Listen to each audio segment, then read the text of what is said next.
Imagine a dark room and the silence of 6 a.m. being shattered by a sound you've grown to loathe. Your hand fumbles in the dark, hitting a button that grants you 9 minutes of low-quality mercy. You don't realize it yet, but you've just initiated a chemical civil war inside your skull.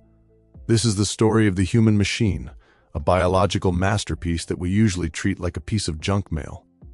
Most people wake up and immediately surrender their focus to a glowing rectangle, flooding their brains with the anxieties of 1,000 strangers before they've even rubbed the sleep from their eyes. But there is a different path, a sequence of events backed by the cold, hard data of neuroscience that can transform you from a reactive passenger into the primary architect of your day. This is the science of the perfect morning. It begins the moment your eyelids flicker open. The first battle isn't against your laziness, it's against a phenomenon called sleep inertia. When you yank yourself out of a deep sleep cycle, your brain is still coated in adenosine, the chemical that signals sleepiness. To wash it away, you don't need a phone, you need photons. You stand up, your feet hitting the cold floor, and you walk straight to the window. Better yet, you step outside. When sunlight, even through a thick layer of clouds, hits the melanopsin cells in your retinas, it sends a high-speed electrical signal to a tiny cluster of neurons called the suprachiasmatic nucleus. This is your master clock. It tells your body to trigger a massive pulse of cortisol. In the world of wellness, cortisol is often the villain, but in the morning, it is the hero.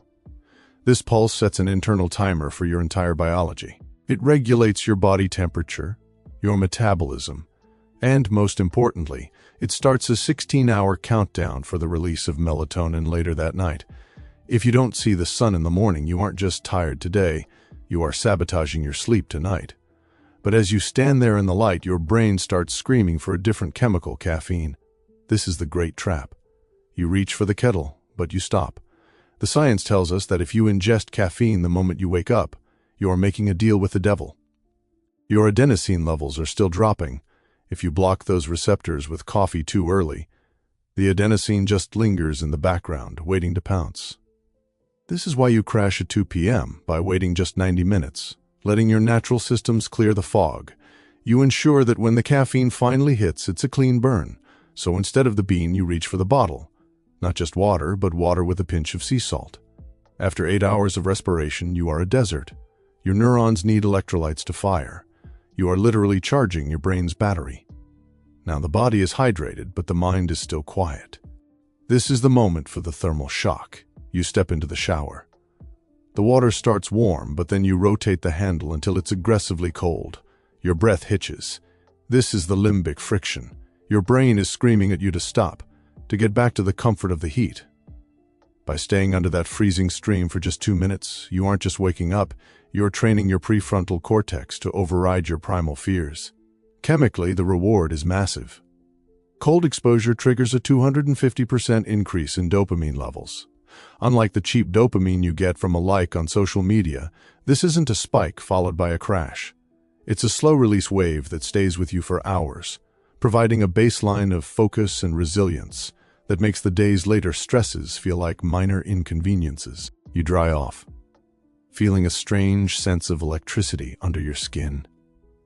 Your core body temperature is rising as your body works to fight off the cold, and this rise in temperature is the biological signal for peak alertness. Now, you move. You don't need a grueling hour-long gym session. You need optic flow. By walking forward and watching the world move past your eyes, you quiet the amygdala, the brain's fear center. Lateral eye movements have been shown to downregulate the nervous system. You are walking away from anxiety and toward clarity. As you return home, your brain is now in a unique state. It is highly alert but deeply calm, a state known as flow readiness. Most people spend this peak energy on emails or busy work. But the perfect morning protects this window for the deep work. You sit down. No notifications. No distractions. For the next 60 minutes, you tackle the hardest, most complex task on your plate. Your brain, now fueled by a delayed caffeine hit and a dopamine baseline, moves through the work with a surgical precision that would have been impossible 2 hours ago. You aren't just working. You are outperforming your past self. This isn't a story about being a morning person or having superhuman willpower. It is a story about understanding the levers of your own biology and having the courage to pull them. The perfect morning isn't a luxury. It's a blueprint. It's the difference between being a victim of your day and being the one who dictates its terms. As the rest of the world finally begins to stir, hitting their snooze buttons and drowning their grogginess in early morning distractions, you are already miles ahead. You have mastered the light, the temperature, and the chemistry of your own mind. The day hasn't even fully begun, and you've already won. You close your laptop, take a breath, and realize that the fog is gone.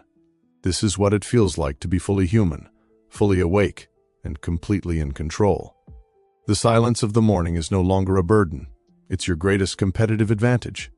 And it all started with the simple choice not to hit snooze. You have built a foundation that cannot be shaken by the chaos of the afternoon or the exhaustion of the evening. You have mastered the first 90 minutes, and in doing so, you have mastered your life. This is the science of the start. This is the perfect morning.